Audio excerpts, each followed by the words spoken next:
Welcome dear students, कैसे हैं आप सभी का स्वागत है मेरे इस यूट्यूब चैनल में। आज मैं NIOS क्लास 12th वाले स्टूडेंट्स के लिए जियोग्राफी का चैप्टर 5 लेकर आई हूँ। ठीक है, चैप्टर का नाम है जल चक्र और महासागर। तो हम पहले समझेंगे कि ये जल चक्र क्या है। जल चक्र क्या है बच्चों? जैसे कि जल की एक प्रक्रिया, जैसे जल यहाँ से स्टार्ट होता होता उसकी साइकिल क्या है, वो कहाँ कहाँ जाता है, ठीक है, क्या क्या प्रक्रिया करता है। एक जैसे लिक्विड फॉर्म है तो पहले वो ठोस बनता है गैस रूप में, फिर जल रूप में कन्वर्ट हो जाता है। ठीक है, तो एक जल की एक साइकिल है। ठीक है, इस चैप्टर में ये है। और महासागर के बारे में पढ़ेंगे। सागर को आप सभी जानते हैं, समुद्र हो गए, महासागर हो गए, इन सब के पानी हो गए, जल हो गए। ठीक है, क्या क्या है, कहाँ कहाँ है और कैसे हैं। ठीक है, आज इस चैप्टर में हम ये सभी चीज़ें समझेंगे। ओके बच्चों, तो आइए आगे बढ़ते हैं। तो सबसे पहले जल पृथ्वी ग्रह का सबसे महत्वपूर्ण जीवन सहायक तत्व है। मतलब सहायक मतलब ये हमारे लिए जल क्या है, बहुत जरूरी है। ये हमें जीवन देने में हमारी सहायता करता है। ठीक है, पानी के बिना पूरी पृथ्वी पर जीवित रहना संभव नहीं है। बच्चों, क्या आप पानी के बिना जीवित रह सकते हैं? नहीं ना। पानी हमारे लिए बहुत ही अति आवश्यक है। पृथ्वी की सतह का लगभग 72% हिस्सा पानी से ढका हुआ है। आपको पता है बच्चों, हमारा शरीर भी मतलब पानी में जो हमारे शरीर की मतलब हमारे शरीर में जो पानी की मात्रा है वो भी अधिक है। ठीक है, पृथ्वी पर पानी ठोस, आप जानते हैं जब पानी को फ्रिज में डाल दो तो वो ठोस बन जाता है, यानी बर्फ बन जाता है। ठीक है, और जब उसे बाहर रख देंगे गर्मी में तो जैसे टेम्परेचर बहुत ज़्यादा रहेगा तो वो तुरंत ही क्या है, पानी के रूप में लिक्विड फॉर्म में आ जाएगा, तरल रूप में। ठीक है, उसके बाद से जब बर्फ पे देखा उस पर गैस भी निकलती है।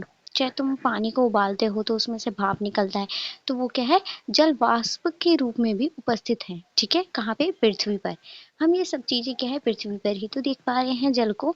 ठीक है, वर्तमान परिदृश्य में बढ़ती जनसंख्या के कारण, मतलब अभी की बात चल रही है, जैसे जैसे संख्या बढ़ रही है किसकी, मनुष्य की, पूरे संसार में ताजे पानी और भूमिगत जल की खपत में अब सिंपल सी बात है, इंसान बढ़ेंगे तो उनकी ज़रूरतें बढ़ेंगी, ज़रूरत बढ़ेंगी, उन्हें पानी की अति आवश्यक है जीवित रहने के लिए।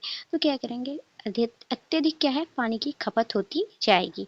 ठीक है, जल हमारे घरेलू कृषि और औद्योगिक अर्थव्यवस्था का महत्वपूर्ण तत्व है। आप सभी जानते हैं कि कृषि करने के लिए हमें जल की आवश्यकता होती है, और किसी भी उद्योग के लिए, किसी भी अर्थव्यवस्था के लिए जल का बहुत ज़्यादा महत्व है। जैसा कि पिछली पाठ में हमने मनुष्य के लिए बहते जल, हिमानी और समुद्री तरंगों के महत्व पर चर्चा की, इस पाठ में हम जल चक्र, जल बजट, महासागरीय उच्चावच, तापमान, लवणता, तरंगों, ज्वार भाटा तथा धाराओं पर चर्चा करेंगे। ठीक है, किस किस पर चर्चा करेंगे हम? पहले इस चैप्टर का नाम क्या है, जल चक्र और महासागर। तो हम जल चक्र के बारे में तो पढ़ेंगे ही। ठीक है, इसके बाद हम क्या पढ़ेंगे, जल का बजट क्या है, फिर पढ़ेंगे महासागर उच्चावच, तापमान। अब देखिए महासागर, देखिए जल का तापमान से बहुत रिलेशन है। ठीक है, और जल की लवणता, तरंग पढ़ेंगे, ज्वार भाटा और धाराओं पर चर्चा करेंगे कि ये होती क्या क्या है, हमें क्या क्या सीखने को मिलेगा, महासागरों के महत्व को सीखने का मिलेगा, पृथ्वी पर जल चक्र और जल बजट की व्याख्या करता है, विभिन्न ऊर्जावाच विशेषताओं के बारे में जानना तथा उनके बीच अंतर की पहचान करता है, तापमान और लवणता के ऊर्ध्वाधर और क्षैतिज वितरण तथा इनके निर्धारक घटकों का विश्लेषण करता है, और महासागरों में होने वाले जल के 3 प्रकार के संचालनों, समझिए बच्चों, महासागरों में होने वाले जल के 3 प्रकार के संचालन क्या है, तरंगे, ज्वार और महासागरीय धाराओं का वर्णन करता है। तो ये जो जितने भी पॉइंट्स हैं ना, ये जितने भी पॉइंट्स इसमें बताए गए, ये जब हम चैप्टर कंप्लीट करेंगे ना, ये सभी हमको याद हो जाएंगे। ठीक है, पता चल जाएगा कि हम ना इन सब चीज़ पे बहुत ईजिली चर्चा कर पाएंगे। ठीक है, मतलब सुनते ही आपको ऐसा लगेगा कि हाँ ये तो मेरे को अब आता है। ठीक है, तो पहला पॉइंट पढ़ते हैं, जीवन में महासागरों का महत्व क्या है। अभी तक तो आपको नहीं पता होगा कि हमारे जीवन में महासागर का क्या महत्व है, परंतु इस पॉइंट को पढ़ने के बाद आपको जरूर ही समझ में आ जाएगा। संसार की आधी ऑक्सीजन के उत्पादन के लिए महासागर जिम्मेदार है। समझ में आया? हम जो ऑक्सीजन ले रहे हैं ये कहाँ से आ रहा है, आधा ऑक्सीजन कहाँ से आ रहा है, महासागर से आ रहा है। यह हमारे वायुमंडल की 50% से अधिक कार्बन डाइऑक्साइड को अवशोषित भी करती है। ठीक है बच्चों, जो जहरीली गैस है उसको अवशोषित करती है और हमें जो ऑक्सीजन है जो हमारे लिए अच्छा है वह हमें देती है। महासागर जलवायु को भी नियंत्रित करती है। यह पृथ्वी की सतह के 70% भाग पर फैले हुए हैं। महासागर कितना फैला हुआ है पृथ्वी पर? 70%। ठीक है, आपको ये याद रखना है। ओके। और इस प्रकार भूमध्य रेखा से ध्रुवों तक ऊष्मा का संचारण करते हैं। यह अनेक प्रजातियों के लिए घर प्रदान करते हैं। ठीक है, उसके बाद है सेकंड पॉइंट, जल चक्र। जल चक्र होता क्या है? जल विज्ञान पृथ्वी की सतह पर पानी की गति से संबंधित वैज्ञानिक अध्ययन है। तो जल विज्ञान क्या है? जैसे भूमि की खोज करते हैं तो भूविज्ञानिक। ठीक है, ऐसे जल विज्ञान होते हैं पृथ्वी की सतह पर पानी की गति से संबंधित, मतलब जो पानी के बारे में रिसर्चेस करते हैं उसको जल विज्ञानिक कहते हैं, मतलब ये साइंटिस्ट हैं। ठीक है, और इसका आरंभ हम किसी भी प्रक्रिया यानी वाष्पीकरण, संघनन, वर्षा, अंतर्ग्रहण, अंतःसंचारण, अंतःस्रावण, वाष्पोत्सर्जन, अपवाह और भंडारण में से किसी एक द्वारा ज्ञात किया जा सकता है। अब ये जो जितने भी बताए गए हैं ना, ये सारे पानी का ही एक साइकिल है। ओके, पानी के बारे में ही बताया गया है, अलग अलग स्टेज पे उनके नाम हैं। ठीक है, तो यह अच्छी तरह से स्पष्ट है, मतलब ये अच्छी तरह से हम जान चुके हैं कि पृथ्वी की सतह पर विभिन्न भौतिक संरचनाओं की एक चक्रीय प्रक्रिया पूरी है। पानी भी ऐसी चक्रीय प्रक्रियाओं से गुजरता है, मतलब इसकी भी एक साइकिल है। ठीक है, लाइफ साइकिल। जल चक्र वह यात्रा है जो अब पानी अपने जीवन में पूरी करता है।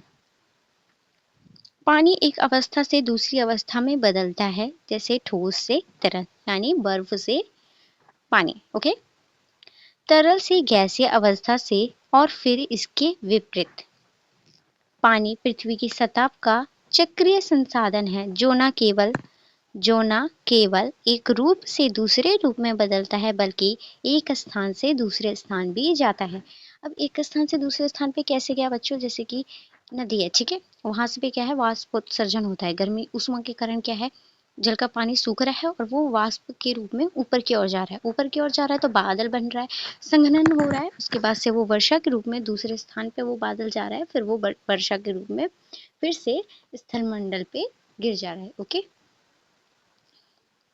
जैसे समुद्र से भूमि या भूमि से महासागर आदि में।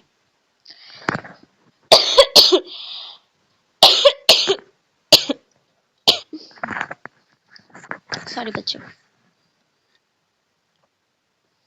कोई प्रारंभिक बिंदु नहीं है। जैसे कि चक्र शब्द से पता चलता है कि इसका अर्थ है कि कोई आरंभ और कोई अंत नहीं है। ठीक है, साइकिल की तरह चल रहा है, मतलब जैसे कि यहाँ से वो समुद्र से निकला और ये पूरा चलता है। ठीक है, यहाँ से फिर गिरता है, बारिश होती है, फिर ऊपर उठता है वाष्प के रूप में, फिर चलता है, फिर पानी बन जाता है, फिर ऊपर जाता है, फिर नीचे आ जाता है। मतलब ये एक साइकिल हो गई। ठीक है, इसका अंत नहीं है और इसका जन्म भी नहीं है। ठीक है, और ना ही कोई इसका निश्चित मार्ग है। देखिए डायग्राम क्या कहता है, देखिए ये डायग्राम मैं आपको अभी समझाऊं कि बाद में? चलिए ये मैं आपको ना नेक्स्ट वीडियो में सिर्फ इन सब का डायग्राम समझाऊंगी, पर मैं थोड़ा सा हिंट के लिए आपको समझा देती हूँ। ठीक है, जैसे कि ये महासागर है, ठीक है, यहाँ पे क्या है, वाष्पीकरण हो रहा है। ठीक है, ऊपर की ओर जा रहा है, संघनन हो रहा है, बादल एक दूसरे से टकरा रहे हैं। अब ये कहाँ, एक स्थान से दूसरे स्थान गया, फिर यहाँ पे क्या है, फिर बारिश हो गई। ठीक है, वर्षा के रूप में आ गया, फिर यहाँ से कुछ पानी क्या है,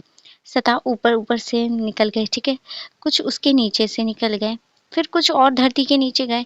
ठीक है, गहराई में रिसाव हुए। ठीक है, भूमि में जम गए, फिर कुछ वनस्पतियों की जड़ों में चले गए, उसके नीचे आ गए। ठीक है, फिर यहाँ से फिर वो दोबारा महासागरों में निकल गए। ठीक है, ये मिट्टी से भी वाष्पीकरण होता है। ठीक है, ये आगे हम पढ़ेंगे, जैसे जैसे हम पढ़ेंगे आपको समझ में आता जाएगा। पर आपको डीप में डायग्राम समझना है तो आप मुझे कमेंट करके बताइएगा। ओके, तो ये जल चक्र है।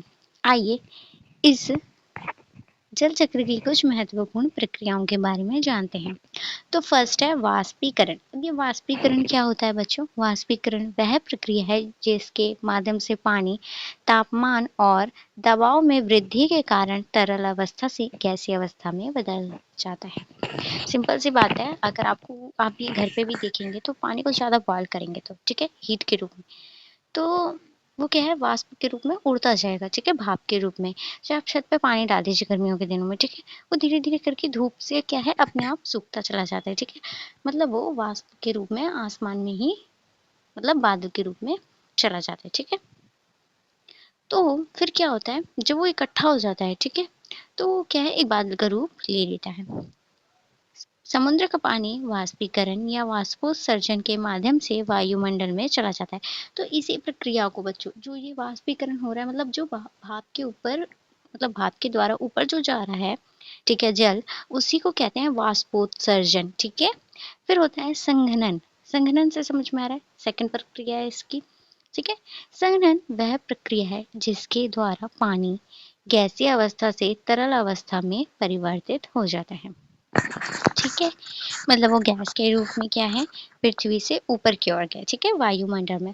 उसके बाद क्या हुआ, वो एक तरल अवस्था में परिवर्तित हो गया, कन्वर्ट हो गया, और मेघों का निर्माण होता है। मेघों मीन्स बादल, ठीक है, वर्षा का।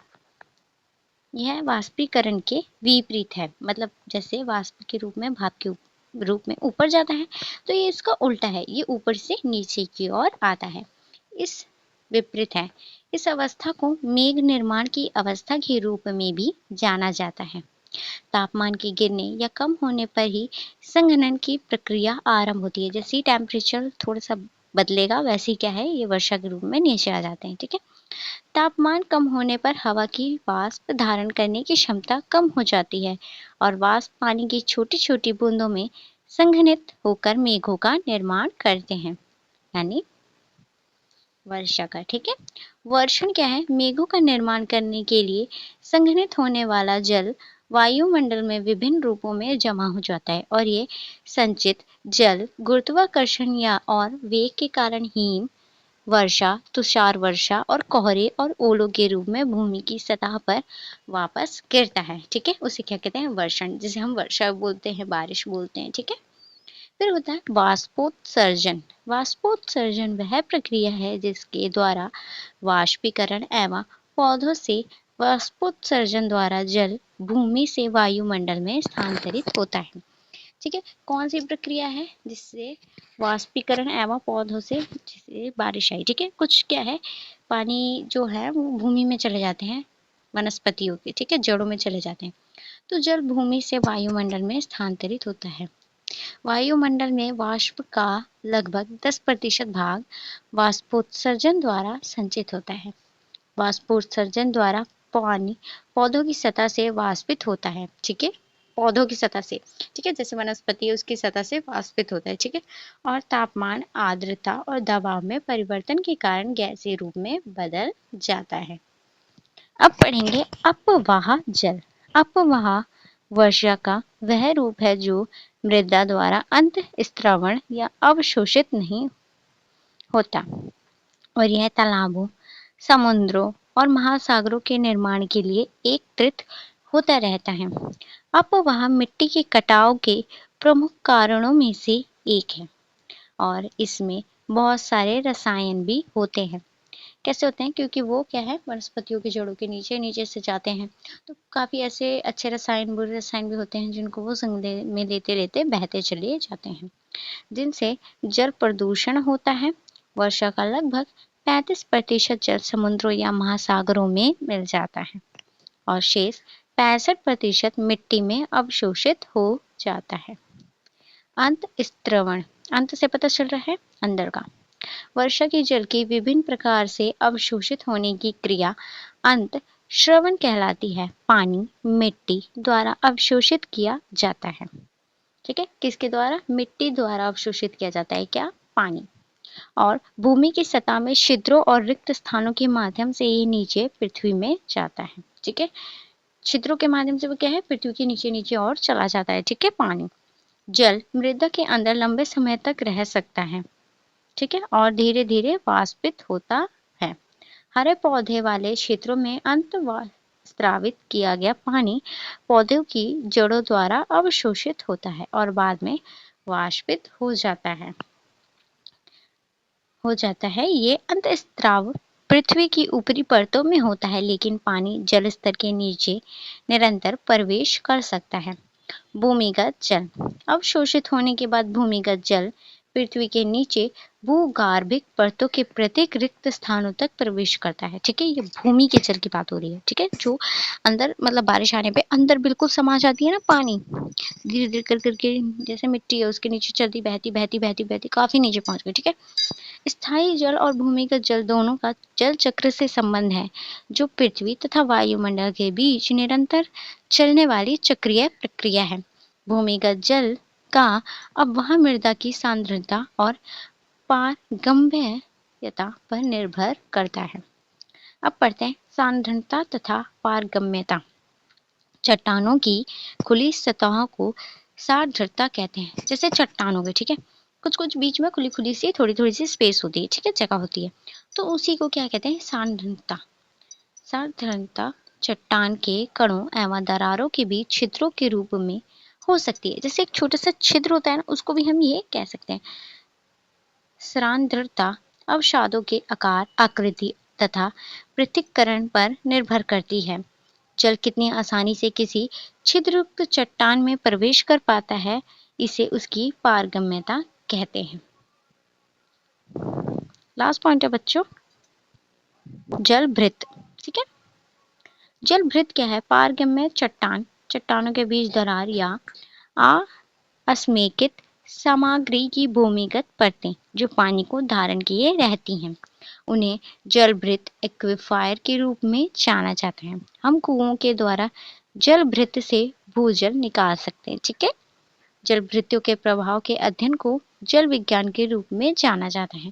ठीक है, इसे एक नाम दे दिया क्या, कुआं। ठीक है, जलभृत का क्या है, इसमें ये कौन सी प्रक्रिया है, इसमें क्या है, भूमि के जल को कुओं के द्वारा, कुओं के माध्यम से भू के जल को निकाल सकते हैं। ठीक है, तो इसका जो अध्ययन है ये किसने बनाया, ये तो प्राकृतिक द्वारा नहीं बनाया गया ना, तो मानव निर्मित है, तो इसे क्या कहा गया, जल विज्ञान के रूप में जाना जाता है। ठीक है बच्चों, इसके बाद पढ़ेंगे जल चक्र का महत्व। वाष्ण पौधों के विकास के लिए आवश्यक है।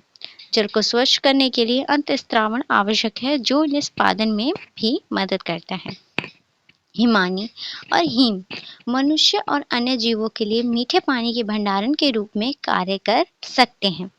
ठीक है, अवाहित जल नदियों, ताजे पानी के अन्य निकायों और अशांत महासागरों में ताजे पानी को पहुंचाने में योगदान देता है। कौन देता है, अपवाहित, और समुद्री जीवन को बनाए रखता है। ये सभी प्रक्रियाएं पृथ्वी पर जीवन को बनाए रखती हैं। ठीक है, ये जितने भी प्रक्रिया हमने अभी ऊपर पढ़ी, ये सभी क्या है, हमारे जीवन को बनाए रखती हैं ये सारी प्रक्रियाएं, और हमारे आसपास के पारिस्थितिक तंत्र की रचना करती हैं। ठीक है बच्चों, इसके बाद पढ़ते हैं जल बजट। जल बजट से हमें पानी की आपूर्ति की उपलब्धता और स्थिरता के मूल्यांकन के लिए एक आधार प्राप्त होता है। ठीक है, ध्यान से समझना। ठीक है, जल बजट से हमें क्या पता चलता है, जैसे कि हमारी इनकम। ठीक है, तो हमने अपना अपना पहले ही से बजट बना लिया कि हमारे इतने खर्चे होने वाले हैं, इतने खर्चे होने वाले हैं। ठीक है, तो हमें जल बजट में भी कुछ ऐसा ही प्रोसेस है। ठीक है, हमें पानी की पूर्ति कैसे की जाए, ठीक है, उसकी आपूर्ति कितनी हो रही है, उसकी उपलब्धता कितनी है, उसकी स्थिरता कितनी है, इसका मूल्यांकन करने के लिए आधार प्राप्त होता है। ठीक है, जल बजट के बारे में बस ये कहा जा सकता है कि किसी क्षेत्र में भंडारित जल में परिवर्तन की दर उस क्षेत्र में आने और बाहर जाने वाले जल की प्रभाव दर से संतुलित होती है। मतलब पानी का संतुलन है कि नहीं उस क्षेत्र में, ठीक है, अन्य क्षेत्रों के मुताबिक। ठीक है बच्चों, तो नेक्स्ट है ये जो सारे क्वेश्चंस हैं एक बार आप सॉल्व करिएगा, और इन चारों में से अगर आपको एक का भी आंसर पता होगा तो आप मुझे कमेंट में ज़रूर बताइएगा। ठीक है, अगर आपको ना आए तो आप मुझे तभी भी बता सकते हैं। ठीक है, मैं इसको सॉल्व करके आपको नेक्स्ट वीडियो में बताऊँगी, नेक्स्ट वीडियो में जल्दी अपलोड करूँगी। ठीक है बच्चों, थैंक यू।